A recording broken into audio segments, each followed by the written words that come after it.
Okay, I have 3 heads of broccoli.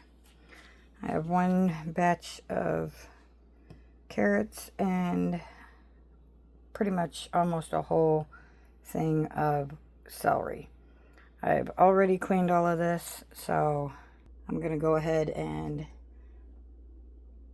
dice up the broccoli and the celery and stick that in the pot, and then I'll come back and I will peel and then dice the carrots.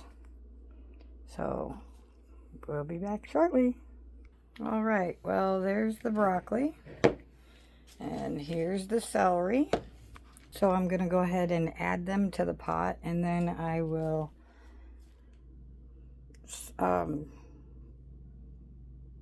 I'll peel the carrots, and I'll show you those before I add those to the pot. All right, there's the carrot, and I know somebody's going to ask me, why do you peel the carrots?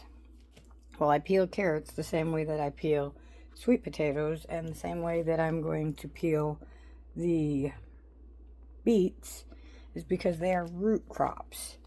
And with a root crop that grows in the dirt, and dirt can have different kinds of parasites and things that will linger on your fruits and vegetables that are grown in the soil. And so you always wash them and you always peel them. Therefore, you know that you're not being exposed to any kind of bacteria or fungus or anything that might be lingering on them that you just can't see. So that's what we're doing. So we've already got a bunch of things in here, and I'll come back and rattle them off in a minute. Okay, so far we have the bone broth, the marrow that came out of the bones, the collagen from the chicken feet.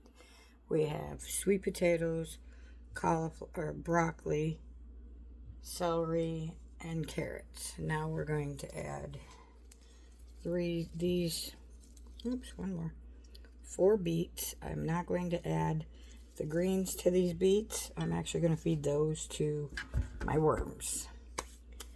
And I still have the kale to get in here, and I'm also going to put a container of chicken livers in there to all cook together, because liver is actually good for them as well. And technically any heart from an animal, like your livestock or your chickens, turkeys, ducks, geese, if you're eating them, the organs that are in those animals are also good for us humans and our dogs, and some for the cats, and they address issues for the same exact organ. So like if you're eating beef liver, it's going to improve your liver. This one is chicken liver, so it's going to improve their liver and their digestive system. So that's why we're doing that. So I'm going to go ahead and take the greens off of these beets and peel them, and then I'll stick them in there and dice them, and I'll be right back. All right, here is the beets, and I'll go ahead and put them in the pot. And my hands are starting to turn colors from handling all these vegetables. Here are the green beans, all air sucky bagged, that I'm going to put in there. Here's the container of chicken liver. It is 20 ounces. I'm going to eyeball it. I might not put all of that in there. I'm not exactly sure. And the reason for that is because, just like a human, if you eat too much liver, you can overdose on liver because it is iron, and you don't want to overdose on iron. You can get what they call too much iron and overdose, and that can make you sick. Excuse me.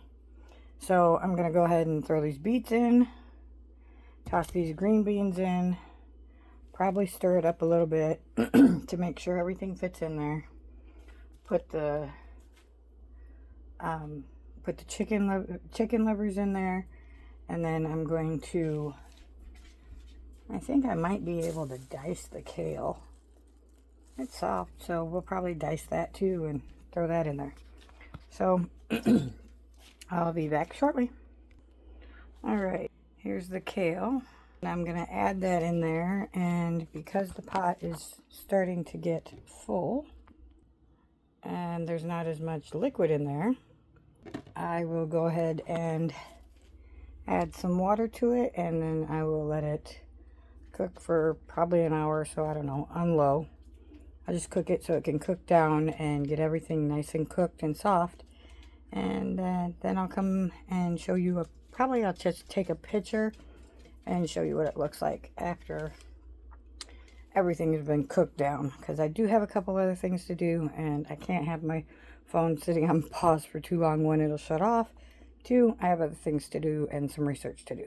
So I'll take a picture of it, or probably come back and do another small video on how I'm going to preserve it, and that way you got more of an idea as to how I'm going to preserve it and keep it good.